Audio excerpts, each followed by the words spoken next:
Hello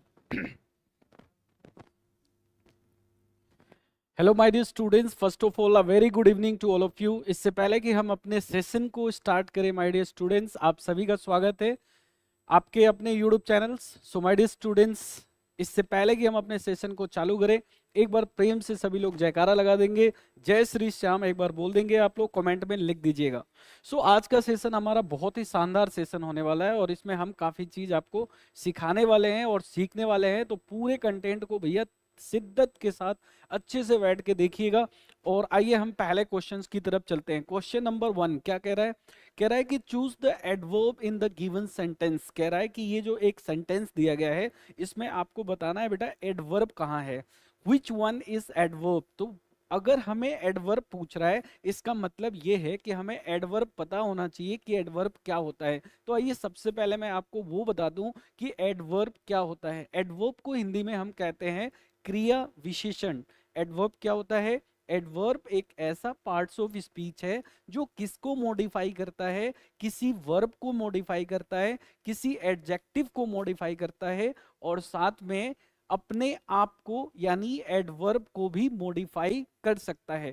पहला point clear हुआ? दोबारा सुनिएगा। An adverb is a word which is used to modify verb, adjective and another adverb. ध्यान रखिएगा, दोबारा सुनिए। एडवर्ब एक ऐसा शब्द होता है जो किसी क्रिया विशेषण या फिर क्रिया विशेषण यानी खुद अपने आप की विशेषता को भी बताता है। सो फ्रेंड, क्वेश्चन नंबर पहला कह रहा है कि Anu just wanted to do her job properly and go home. कह रहा है कि इसमें जो सेंटेंस में जो वर्ड्स यूज किए गए हैं, यानी पहला ऑप्शन है वांटेड, दूसरा ऑप्शन है एंड और तीसरा है हर, चौथा है प्रॉपरली। कह रहा है कि इसमें एडवर्ब कौन सा है। तो नॉर्मली स्टूडेंट्स क्या करते हैं कि एल वाई लगने के बाद एडवर्ब मान लेते हैं और ये बिल्कुल कहीं ना कहीं ये सही भी होता है। सो फ्रेंड, आपको एक मैं बहुत प्यारी सी बात बताता हूं, ध्यान से सुनिएगा। जैसा देखिए, अच्छे से समझिएगा एक एक पॉइंट को। यदि किसी भी नाउन में, यदि किसी नाउन के अंत में एल वाई लगता है तो वो आपका क्या बनता है? वो बनता है बेटा एडजेक्टिव बनता है, ध्यान रखिएगा। और यदि किसी एडजेक्टिव के अंत में, यदि किसी एडजेक्टिव के अंत में एल वाई लगता है तो वो क्या बनता है? वो आपका बनता है एडवर्ब। कौन सा एडवर्ब? एडवर्ब ऑफ मेनर बनता है, यानी एडवर्ब बनता है। अब आप देखिए, जैसे मान लीजिए मैंने यहां पे लिखा बेटा कवर्ड, तो ये कवर्ड कौन है? नाउन है। इसमें हमने क्या जोड़ा? एल वाई जोड़ा। तो बताइए ये क्या बना? यहाँ पर कवार्डली बना। अब अगर आपको ये बताया गया हो कि एल वाई लगने से एडवर्ब बनता है तो आपके हिसाब से तो ये भी एडवर्ब है, लेकिन ऐसा नहीं है। एल वाई के पहले देखिए कि वो कौन सा पार्ट ऑफ स्पीच है। क्या वो नाउन है? अगर नाउन में एल वाई लगा है तो फिर तो वो एडजेक्टिव बनेगा, और अगर एडजेक्टिव में एल वाई लगा है तो फिर वो एडवर्ब बनने का काम करता है। एग्जाम्पल देखिए, जैसे हमने यहाँ पे लिखा स्लो और इसमें हमने एल वाई लगा दिया, तो बताइए क्या बनेगा ये? तो ये बन गया आपका स्लोली। आगे देखिए, जैसे मान लीजिए हमने यहाँ पे लिखा है माइजर और इस माइजर में एल वाई लगा दिया, तो बताइए क्या बना ये? तो ये बन गया भाई माइजरली। जैसे मान लीजिए हमने यहाँ पे लिखा स्कॉलर, तो स्कॉलर का क्या मतलब होता है? विद्वान। क्या जोड़ा आपने? L Y. तो बताइए क्या बना ये? तो ये बन गया स्कॉलरली। ठीक है। जैसे एक और वर्ड देखिए, मैंने लिखा यहाँ पे निगार्ड और इसमें हमने क्या जोड़ा? L Y. तो बोलिए ये क्या बन गया? तो भाई ये बन गया यहाँ पे निगार्ड ली। यानी आपने क्या सीखा? आपने ये सीखा कि यदि किसी नाउन में एल वाई जोड़ दिया जाता है तो वो अपने आप में क्या बन के तैयार होगा? एडजेक्टिव बनता है।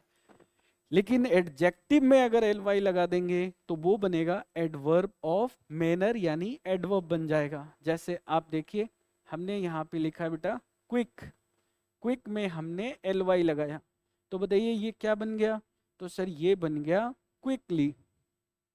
जैसे मान लीजिए हमने यहाँ पे लिखा प्रॉपर और इसमें एल वाई जोड़ दिया, तो बेटा ये क्या बन गया बताइए? तो ये बन गया प्रॉपरली।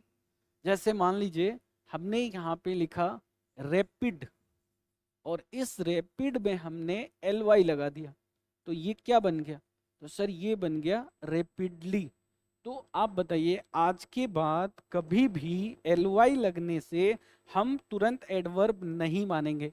अब मैं एक क्वेश्चन पूछ रहा हूँ, आप लोग कमेंट में मुझे बताइएगा फटाफट। एक वर्ड में लिख रहा हूँ दोस्त, मैंने लिखा MANLY और मैं आपसे पूछ रहा हूँ कि बताइए ये क्या है, एडजेक्टिव है या फिर ये एडवर्ब है? चलिए फटाफट कमेंट में लिखकर बताइए, मैं आपके कमेंट को पढ़ रहा हूँ। चलिए जी जी जी, बताइए बताइए इसमें ये क्या है? Good evening, very good evening, very good evening, very good evening to all of you. जय श्री श्याम, बोलो बालाजी महाराज की जय हो। चलिए आप लोग इसका आंसर बताइए, ये क्या है? ये जो मैंने लिखा है ये क्या है, एडजेक्टिव है या एडवर्ब है? एडजेक्टिव में और एडवर्ब में क्या अंतर है? What is the difference between adjective and adverb? So my dear students, adjective जो होता है ये किसी नाउन की विशेषता को बताता है और जो एडवर्ब होता है वो किसी क्रिया की विशेषता को बताता है, यानी क्रिया को मॉडिफाई करता है। आपका आंसर आप लोगों ने जो कमेंट में दिया है ना, ये बिल्कुल सही आंसर है, बिल्कुल शानदार आंसर है मेरे भाई। आप लोगों का आंसर यहाँ पर क्या है कि सर ये जो प्रॉपरली है ना ये एडवर्ब है, तो बिल्कुल सही है, यानी डी आंसर आपका बिल्कुल सही आंसर आया है। ठीक है, शानदार। लेकिन हमने आपसे पूछा है मेनली क्या है, मेनली आपको बताना है। कौन बताया है? अच्छा, किसी एक स्टूडेंट ने लिखा है कि सर ये एडजेक्टिव है। भाई बिल्कुल सही बताया। सर कैसे पता चला? क्योंकि एल वाई से पहले सर क्या लिखा है? मेन। और मेन क्या है बेटा? सर नाउन है। नाउन में क्या लगाया हमने? एल वाई लगाया, तो क्या बन गया ये? तो सर ये एडजेक्टिव बन गया। बहुत बढ़िया, आप इसका स्क्रीनशॉट ले सकते हैं, इसको देख सकते हैं, अच्छे से समझ लीजिए, बिल्कुल क्लियर क्लियर एक एक बात लिखी हुई है मेरे भाई। चलते हैं अगले क्वेश्चंस की तरफ। नेक्स्ट क्वेश्चन, चलिए अगले सवाल की तरफ चलते हैं। अगला सवाल आपका क्या है, देखते हैं थोड़ा सा क्या पूछा है। चलिए बहुत शानदार क्वेश्चन है, बताएंगे? बताएंगे क्वेश्चंस। कह रहा है कि which part of speech is the underline word in the following sentence? ये जो वर्ड लिखा है बेटा हार्डली, ये क्या है? ये पूछ रहा है कि हार्डली क्या है। हार्डली क्या है मेरे भाई? देखिए, तो आप ध्यान से समझिएगा बेटा। एक वर्ड होता है जिससे हम बोलते हैं हार्ड, और एक वर्ड होता है जिसको हम बोलते हैं हार्डली। ये जो हार्ड वर्ड होता है ना, ये एडजेक्टिव का भी काम करता है और ये एडवर्ब का भी काम करता है। लेकिन जो हार्डली वर्ड होता है भाई, ये केवल और केवल एडवर्ब का काम करता है। और दूसरी इंपॉर्टेंट बात ये है कि ये हार्ड का मतलब क्या होता है? हार्ड का मतलब होता है किसी काम को यदि आप मेहनत से करते हैं, मेहनत से। और हार्डली मतलब क्या होता है? हार्डली का मतलब होता है मुश्किल से, मुश्किल से किया गया कार्य। यानी ये जो हार्डली वर्ड है इसको आप याद रखेंगे कि हार्डली अपने आप में एक नेगेटिव वर्ड है। Hardly is a negative word, ये एक नेगेटिव वर्ड है। तो इससे कई सारे क्वेश्चंस पेपर में पूछे जाते हैं। तो मेरा पढ़ाने का मतलब ये है मेरे भाई कि यदि आप किसी क्वेश्चंस को पढ़ रहे हैं ना, तो उसको इतना बढ़िया से पढ़िए कि वहां से अगर किसी दूसरे तरीके से भी क्वेश्चंस बन के आए तो वो आपका आंसर बन जाना चाहिए। ऐसा नहीं कि सर हमें ये पूछा गया है कि हार्डली क्या है, तो भाई हार्डली यहाँ क्या है? एडवर्ब है, यानी ऑप्शन नंबर क्या होगा? ए आपका राइट आंसर है। लेकिन हमें इसके पूरे चीजों को समझना है कि अगर हार्डली की जगह हार्ड दे देता तो क्या होता, हार्ड सही भी होता या नहीं होता। इस तरीके से आपको पेपर को एनालिसिस करते हुए चलना है my dear students. Let's move to the अगले क्वेश्चंस की तरफ। चलिए अगले क्वेश्चंस की तरफ हम लोग बढ़ते हैं। अगला सवाल, सर ये सीरीज कंटिन्यू रखेंगे? बिल्कुल बिल्कुल सर, ये सीरीज कंटिन्यू है मेरे भाई। मैं प्रत्येक एक दिन छोड़कर एक दिन आपकी सीरीज को करा रहा हूँ, मैं सीरीज में कंटिन्यू हूँ। देखिए, और आप लोग ने काफ़ी सपोर्ट दिया है इस चैनल्स के ऊपर। इसके साथ साथ एक और हमारा चैनल है जिसका नाम है इंग्लिश विद SK श्रवण, तो आप वहाँ भी जाइए, वहाँ भी बहुत सारे कंटेंट हम उस पर भी पढ़ाते हैं, इस सर के चैनल्स पे भी पढ़ाते हैं। Thank you so much my dear students for supporting me. इसी तरह से सपोर्ट करते रहिए। आगे देखिए, आगे क्या लिखा हुआ है बताइए। कह रहा है कि identify which part of adverb is highlighted in the given sentence. कह रहा है कि ये जो वर्ड लिखा गया है, सबसे पहले ये वर्ड क्या है, इसका मतलब क्या होता है ये जानेंगे। ये पूछ रहा है कि ये एडवर्ब का कौन सा टाइप है, यानी सबसे पहले क्या है एडवर्ब क्या होता है, फिर एडवर्ब के एग्जाम्पल्स क्या होते हैं, एडवर्ब कितने टाइप के होते हैं, एक सिंपल एडवर्ब होता है, एक रिलेटिव एडवर्ब होता है, एक इंट्रोगेटिव एडवर्ब होता है।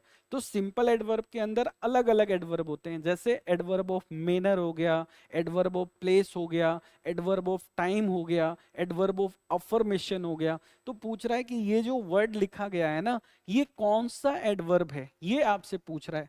चलिए आप लोग बताइए कमेंट में, तब तक मैं आपको इसके लिए बहुत बढ़िया वर्ड्स आपको एक बताता हूँ। फटाफट बताइए कौन सा एडवर्ब है ये वर्ड। ये क्या लिखा है बेटा, लिखा है INEVITABLY, ये ठीक है, ये वर्ड लिखा गया है। कह रहा है कि ये कौन सा एडवर्ब है, ठीक है, ये आपको बताना है।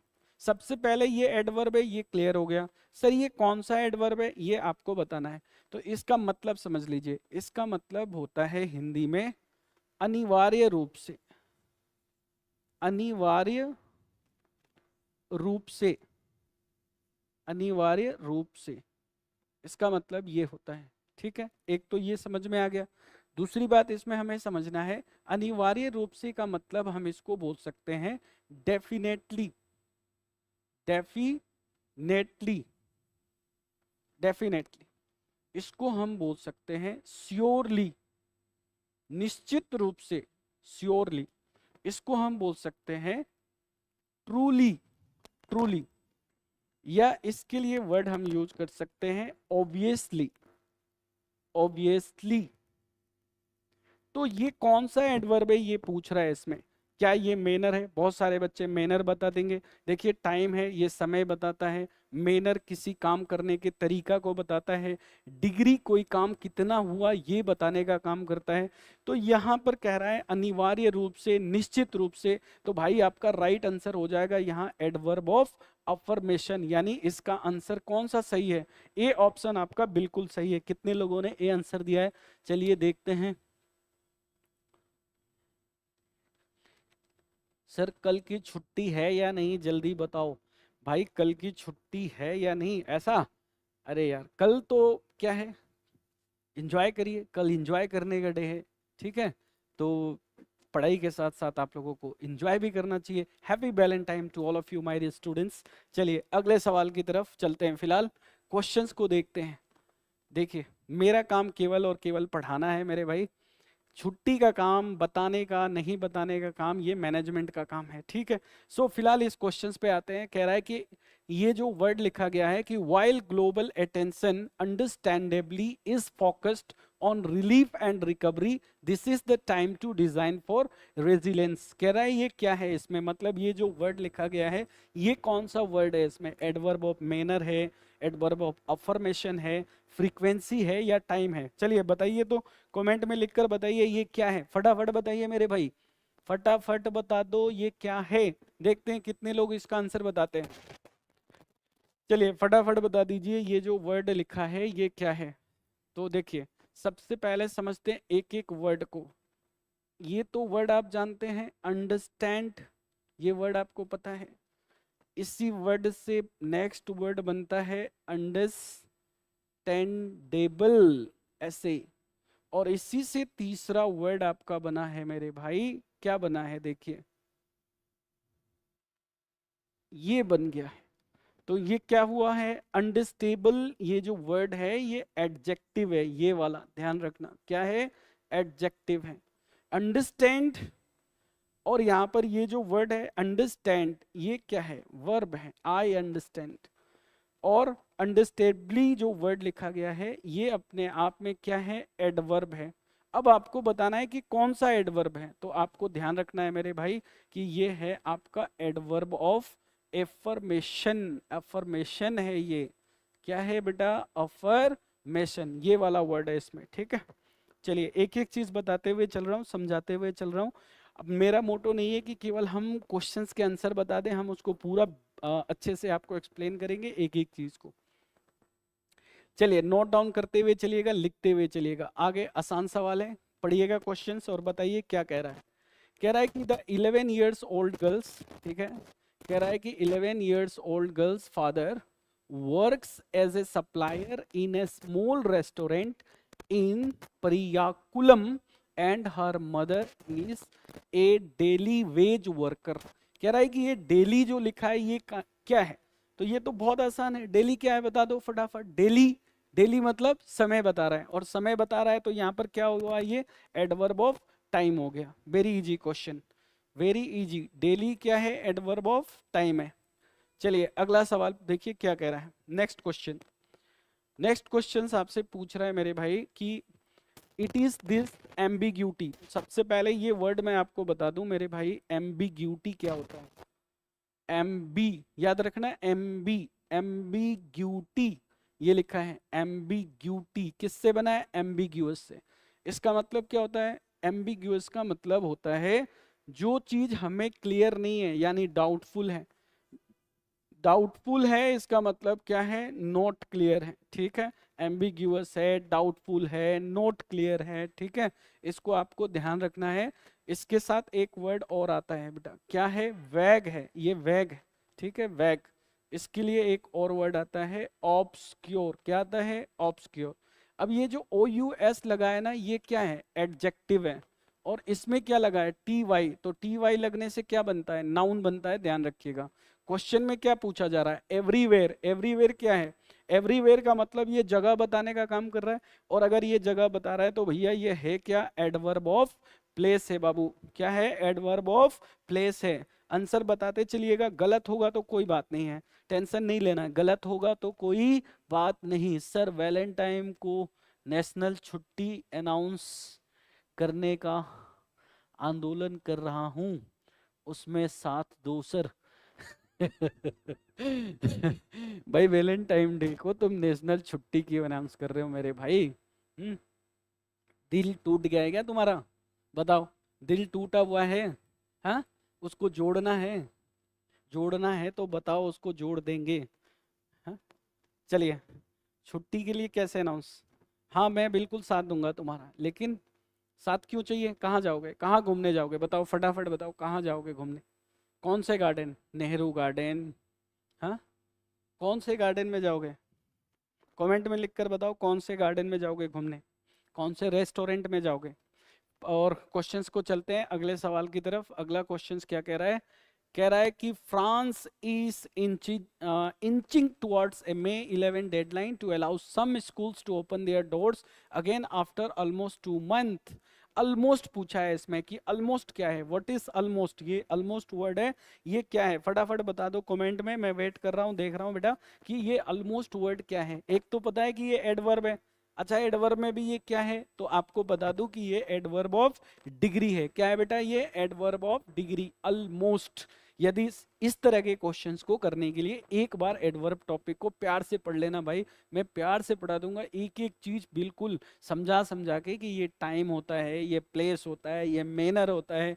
बहुत अच्छे तरीके से जब मैं आपको पढ़ा दूंगा, फिर उससे रिलेटेड क्वेश्चंस करा देंगे, तो इस तरह के सवाल करने में भैया सेकेंड लगेंगे आपको। चलिए अगला सवाल देखिए, कह रहा है कि identify the type of adverb given in the bold. लिखा है ये जो केयरफुली है ये क्या है भाई, केयरफुली। अब मुझे एक बात बताओ, एक क्वेश्चन मैं पूछ रहा हूँ अपने तरफ से, आप लोग बताइएगा। फिलहाल ये क्वेश्चन बहुत आसान है, लेकिन मैं एक क्वेश्चन पूछ रहा हूँ। मैंने क्वेश्चन लिखा कि रवि, रवि रंस, ठीक है, रवि रंस, ठीक है, और मैंने यहाँ पे लिखा वेरी, और मैंने लिखा केयरफुली। मैंने बोला बताओ बेटा कि रवि क्या है, तो सर रवि सब्जेक्ट हुआ। रन्स क्या है, तो सर ये वर्ब हुआ। और कैसे दौड़ रहा है, तो सर ये वर्ब को मॉडिफाई कर रहा है, यानी केयरफुली। तो ये कौन हुआ? एडवर्ब। कितना केयरफुली कर रहा है, तो सर ये भी अपने आप में क्या है? एडवर्ब है। तो भाई एडवर्ब एडवर्ब की विशेषता भी तो बताता है। केयरफुली कैसे बना है? केयरफुल से। ब्यूटीफुल क्या है? एडजेक्टिव है। ब्यूटीफुली क्या है? एडवर्ब है। केयरफुल क्या है? एडजेक्टिव है। केयरफुली क्या है? एडवर्ब है। तो माय डियर स्टूडेंट्स, यहाँ पे जो आपका राइट आंसर हो जाएगा, केयरफुली जो लिखा गया है ये क्या है? मैनर है। आपका ध्यान रखिएगा, क्या है बेटा? मैनर है। फटाफट देखिए, चैनल को शेयर कर दीजिएगा फ्रेंड अपने दोस्तों के बीच में, सभी लोग शेयर कर देंगे मेरे भाई। क्या कह रहे हैं? केयरफुल एडजेक्टिव है, बिल्कुल सही, बिल्कुल बिल्कुल बिल्कुल, बहुत गुड, बहुत शानदार। केयरफुल, केयरफुल नहीं है यहाँ पे, केयरफुल एडजेक्टिव है, केयरफुली एडवर्ब है, ध्यान रखना। और ये आपका क्या बता रहा है बेटा? मेनर बता रहा है। कैसे? ही ड्राइव्स, वो ड्राइव्स करता है। कैसे ड्राइव करता है? ध्यान पूर्वक ड्राइव करता है, यानी केयरफुली ड्राइव करता है भाई। चलिए अगला सवाल क्या पूछ रहा है? Identify the type of adverb. कह रहा है इट इज नॉट हॉट, ये गर्म नहीं है। छू को तो देख इसे, गर्म है कि नहीं? सर ये गर्म नहीं है, इट इज नॉट। अंधा भी बता देगा कि नोट क्या है। तो सर नोट यहाँ क्या बता रहा है? नेगेशन बता रहा है, यानी नेगेटिव बता रहा है मेरे भाई। बहुत आसान सवाल है, वेरी इजी क्वेश्चंस। देखिए, चलिए बताइए। It caught my attention instantly. Instantly word यहां पर यूज किया गया है। It caught my attention instantly, है ना? कह रहा है कि ये जो इंस्टेंटली वर्ड है मेरे भाई, ये क्या है? चलिए क्या लिखे हो सर? परसों कॉल को अच्छे से देखूंगा, कल तो छुट्टी रख दो, बस आप फलानी के लिए भी एक दिन रखना चाहिए ना सर। फलानी, फलानी कौन है यार? अरे मेरे भाई, ये फलानी चिलानी कौन है यार? ये फलानी चिलानी कौन है मेरे भाई? चलो चलो, बहुत चलो फिलहाल मैं आपके कमेंट को बाद में पढ़ूंगा। फिलहाल ये देखिए, ये क्या लिखा हुआ है? इंस्टेंटली। इसमें क्या है? तो भाई इंस्टेंटली जो है ये एडवर्ब का काम कर रहा है। क्या काम कर रहा है? इंस्टेंटली एडवर्ब का काम कर रहा है। ठीक है, चलो मजा आ गया, मजा आ गया। चलिए अगला सवाल है। कह रहा है कि he will probably do that work tomorrow. He will probably do that work tomorrow. Do that work tomorrow मतलब वो काम को प्रोबेबली कल करेगा, ये कह रहा है इस क्वेश्चंस के अंदर।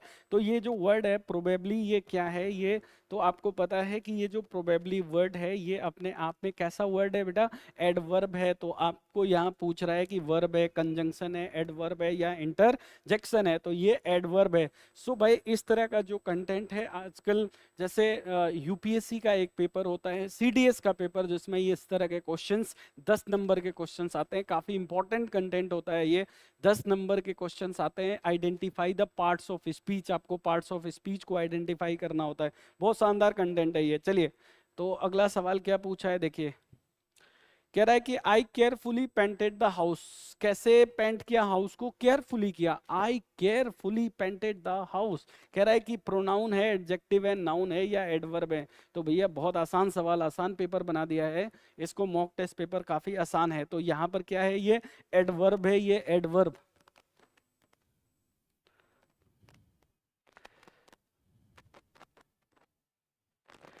सर कल क्या स्पेशल है? अच्छा बिल्कुल कल स्पेशल है। केयरफुली क्या है? यहाँ पर एडवर्ब है। फिलहाल ये क्वेश्चंस अपन कर लेते हैं, बाद में आपसे बात करेंगे। फिलहाल 13 नंबर क्वेश्चंस आ गया आपके पास। बताना है कि ये सेंटेंस जो लिखा गया है ये सही है या गलत है। I certain shall go to your house.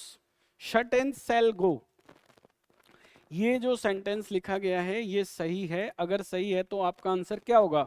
No improvement. और अगर आपको लगता है कि ये गलत है तो आपको फिर इनमें से एक को सेलेक्ट करना होगा। ठीक है भाई? तो सबसे पहले आप क्या लिखोगे? सब्जेक्ट। क्या लिखा आपने? आई। आई के बाद आपने यहाँ पे क्या लिखा? वर्ब। आई सेल। ठीक है, आई सेल। ठीक है, ये लिखा आपने आई सेल। अब इसके बाद क्या लिखेंगे? आई सेल गो सर्टेनली या आई सेल सर्टेनली गो? कौन सा आंसर होगा? फटाफट बताइए आप लोग, कौन सा आंसर आप लोग लिखेंगे इसके अंदर? चलिए फटाफट बताइए।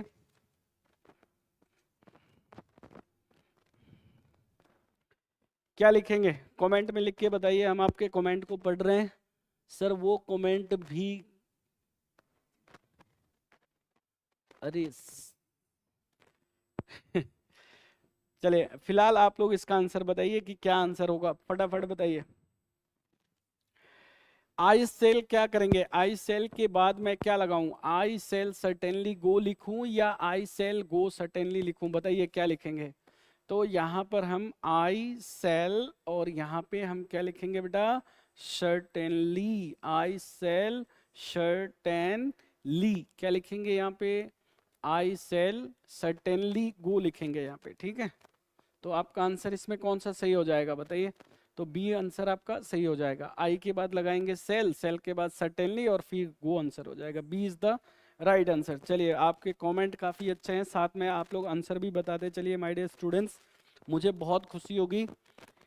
चलिए आगे कह रहा है कि James cough loudly to attract her attention, loudly का मतलब यहाँ पर लिखा है जोर से, कफ का मतलब उसने कफ किया मतलब खांसी किया उसने, कैसे, loudly to attract her attention मतलब उसके अटेंशन को आकर्षित करने के लिए उसने जोर से लाउडली क्या किया, उसने कफ किया। तो कह रहा है कि ये लाउडली क्या है, तो भाई ये लाउडली जो है ये आपका यहाँ पर एज एन एडवर्ब बिहेव कर रहा है, क्या है, एज एन एडवर्ब बिहेव कर रहा है मेरे भाई। चलिए अगला सवाल क्या कह रहा है कि identify the part of speech, कह रहा है ही प्लेस द फ्लूट ब्यूटीफुली। अभी अभी मैंने आपको पढ़ाया था कि बेटा केयरफुल एडजेक्टिव है, केयरफुली एडवर्ब है, ब्यूटीफुल एडजेक्टिव है, ब्यूटीफुली एडवर्ब है कि नहीं। तो भाई ब्यूटीफुली पूछ ही दिया क्या है ये, तो भाई एडवर्ब है, ऑप्शन क्या हो जाएगा, सी ऑप्शन हो जाएगा। चलिए आप लोग लास्ट में अपना अपना स्कोर जरूर बताएंगे। अगला ये एक बहुत ही इंपॉर्टेंट कंटेंट है, इस बात को ध्यान रखिएगा, कैसे, आइए मैं आपको समझाता हूं कैसे। देखो फ्रेंड, यदि किसी भी सेंटेंस के शुरुआत में ये वर्ड आपको दिखता है हार्डली, तो आप हमेशा ध्यान रखना कि इसके तुरंत बाद हमें क्या लगाना पड़ेगा, हेल्पिंग वर्ब लगाना पड़ेगा। और इस हेल्पिंग वर्ब के बाद हम क्या लगाएंगे, सब्जेक्ट लगाएंगे, और सब्जेक्ट के बाद यहाँ पर मेन वर्ब आएगा। एक चीज तो ये ध्यान दीजिएगा, और उस मेन वर्ब के बाद इस हार्डली के अकॉर्डिंग हम यहाँ पर क्या लगाएंगे, तो यहाँ पर हम लगाते हैं कंजंक्शन, और ये कंजंक्शन कौन होता है बेटा, व्हेन होता है। और व्हेन अगर नहीं आए तो क्या आता है, बिफोर आता है, और फिर इसके बाद हम लगाते हैं सब्जेक्ट, और सब्जेक्ट के बाद हम लगाते हैं भैया वर्ब लगाते हैं। अब मेरी बात को ध्यान से सुनिए, इस तरह के कंसेप्ट को सर इंग्लिश में क्या कहते हैं, तो इस तरह के कंसेप्ट को इंग्लिश में बोला जाता है बेटा इनवर्जन। अगर आपसे कोई पूछे कि बताइए इनवर्जन क्या होता है, तो आपको बताना है कि जब वर्ब का प्रयोग किसी सब्जेक्ट के पहले करते हैं तब हम उसे इन्वर्जन कहते हैं। तो इन्वर्जन का नियम कहाँ लागू होता है, तो हार्डली जब सेंटेंस के शुरू में आ जाए, स्कैर्सली आ जाए, नो सूनर आ जाए, तब हम इन्वर्जन के नियम का पालन करते हैं। तो अब देखिए इस हार्डली के बाद इसने क्या लिखा है, हैड, हैड के साथ वर्ब का कौन सा फॉर्म, थर्ड फॉर्म, बिल्कुल सही है। हार्डली के साथ कौन सा कंजंक्शन आता है, व्हेन आता है, बिल्कुल सही है। सर ये हार्डली क्या है, हार्डली एडवर्ब का काम करता है, याद रखिएगा, ठीक है। तो इस तरीके से आपको समझना है। पहले पढ़ा था 2 साल पहले 2022 में, किससे पढ़े थे साहब, किससे पढ़े थे 2022 में, किससे पढ़े थे भैया 2022 में, किससे पढ़े थे। चलिए इधर देखिए, आगे देखेंगे क्या मैं जो आपको पढ़ा रहा हूं मेरे भाई, क्या जो मैं बता रहा हूं आप लोगों को समझ में आ रहा है। एक बार कमेंट में यस लिखकर बता दीजिएगा तो मुझे थोड़ा सा और कॉन्फिडेंस मिल जाएगा और मैं आपको अच्छे से पढ़ाऊंगा। चलिए फटाफट कमेंट में लिख के मुझे बताइए कितने मेरे भाइयों को अच्छा समझ में आ रहा है, ठीक है।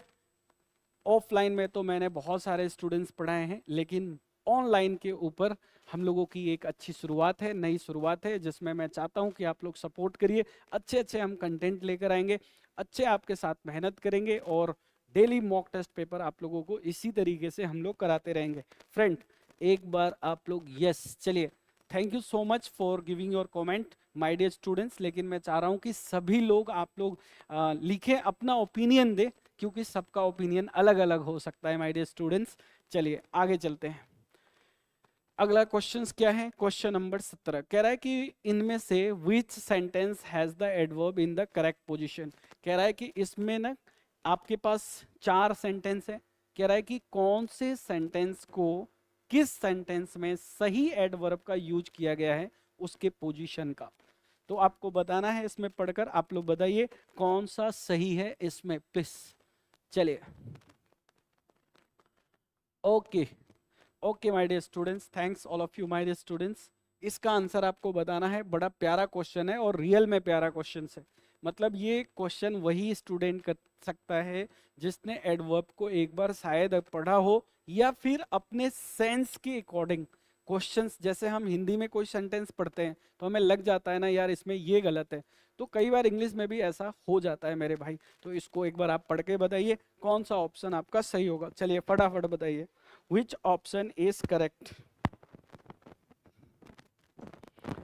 चलिए देखो दोस्तों, तो इसमें कह रहा है कि the Patek Philippe museum, museum का कोई नाम है, the Patek Philippe is only 15 years old. Is only, एक चीज याद रखिएगा आप लोग, ये ओनली का प्रयोग, ओनली एक एडवर्ब है, ओनली का प्रयोग एक ऐसा एडवर्ब है ओनली जो नाउन और प्रोनाउन को भी क्वालिफाई करता है। आपने क्या सुना शुरू में कि एडजेक्टिव किसको क्वालिफाई करता है? नाउन प्रोनाउन को। और एडवर्ब किसको मॉडिफाई करता है? वर्ब को। लेकिन ओनली एक ऐसा एडवर्ब है जो नाउन और प्रोनाउन को भी मॉडिफाई करता है। ये बात ध्यान रखिएगा फ्रेंड। तो यहां पर कह रहा है कि the Patek Philippe museum is only 15 years old but it feels, ठीक है चलिए यहां तक तो देख लिए। ये कह रहा है कि केवल 15 साल पुराना है, ओनली 15 ईयर्स ओल्ड, यहां तक सही है। कह रहा है कि लेकिन इट फील्स, ऐसा लगता है, as if it is always been here. So my dear friend, ये जो ऑलवेज वर्ड लिखा है ना, ऑलवेज, ये एडवर्ब ऑफ फ्रीक्वेंसी है। और एडवर्ब ऑफ फ्रीक्वेंसी का प्रयोग जो होता है वो आपके मेन वर्ब के पहले होता है। तो यहाँ पे जो मेन वर्ब है ये आपका बिन है, तो बिन से पहले आया है। तो सर ये सेंटेंस लगभग लगभग सही लग रहा है, लेकिन हम बाकी को भी चेक करते हैं। आगे देखिए, इट फील्स ऑलवेज लिखा है, तो भाई ये फील्स के बाद ऑलवेज नहीं आएगा, ऐसा ये गलत है यहाँ पे, ठीक है। तो ये इसमें गलत लिखा गया है, इसका गलत है। दूसरा देखिए, बट इट फील्स, ये as if always it is been here, ये भी गलत है यहाँ पर। तो आपका जो राइट आंसर हो जाएगा इसके अंदर, वो कौन सा ऑप्शन हो जाएगा? ऑप्शन नंबर ए आपका राइट आंसर हो जाएगा। ऑप्शन नंबर ए आपका राइट आंसर हो जाएगा माय डियर स्टूडेंट्स, एक को टिक कर लीजिएगा। चलिए इसमें आपको बताना है कि कौन सा आंसर आपका सही है। Which statement has the adverb in the correct positions. बड़ा प्यारा क्वेश्चन है, बहुत प्यारा क्वेश्चन है। चलिए बताइए नेक्स्ट क्वेश्चन को बताइए।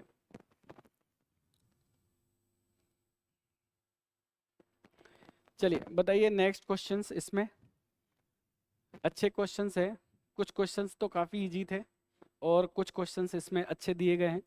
कह रहा है कि चलिए पढ़ के देख लेते हैं। कह रहा है कि a rare comet discovered, a rare comet discovered by NASA scientist will be visible using binoculars. तो भाई एक वर्ड बड़ा प्यारा सा दे दिया है, ये मैं पहले आपको बताना चाहूँगा कि एक वर्ड है, कौन सा वर्ड है? देखिए वर्ड लिखा है भाई बाइनोक्यूलर्स। सर ये बाइनोक्यूलर्स क्या होता है? बाइनोक्यूलर्स का मतलब होता है दूरबीन। सर ये किस तरह का नाउन है? सर ये जो नाउन है ना, ये प्लूरल नाउन है। कैसा नाउन है? प्लूरल नाउन है। अब अगर ये प्लूरल है तो इसके बाद जो वर्ब आएगा भैया वो कैसा वर्ब होगा? तो सर प्लूरल वर्ब होगा, ये चीज ध्यान रखिएगा। कैसा वर्ब? Plural verb. अगर कोई स्टूडेंट बाइनोक्यूलर की जगह ऐसे लिखता है तो सर ये गलत है। क्यों?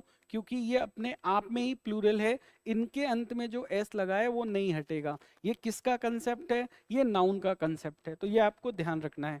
क्या लिखा है आइए पढ़ते हैं। कह रहा है ए जस्ट रेयर, तो ए जस्ट रेयर गलत है, इसमें बी ऑप्शन आपका गलत दिया हुआ है। आगे देखिए, ए जस्ट रेयर ये भी गलत है, या तो ऑप्शन ए होगा नहीं तो सी होगा। अब दोनों को पढ़ के देख लेते हैं। ये कह रहा है कि a rare comet, a rare comet, ठीक है भाई। उसके बाद लिखा है discovered, a rare comet discovered, और इसमें लिखा है a rare comet just discovered. तो ये जो जस्ट लिखा गया है ये एडवर्ब है, और यही पूछा है कि कहाँ पे एडवर्ब का सही यूज किया गया है। तो डिस्कवर्ड से ठीक पहले क्या आएगा, जस्ट आएगा। तो आपका राइट आंसर इसमें क्या हो जाएगा, सी ऑप्शन हो जाएगा। ठीक है, सी ऑप्शन आपका राइट हो जाएगा। चलिए चलिए नेक्स्ट नेक्स्ट क्वेश्चंस की तरफ चलते हैं माय डियर।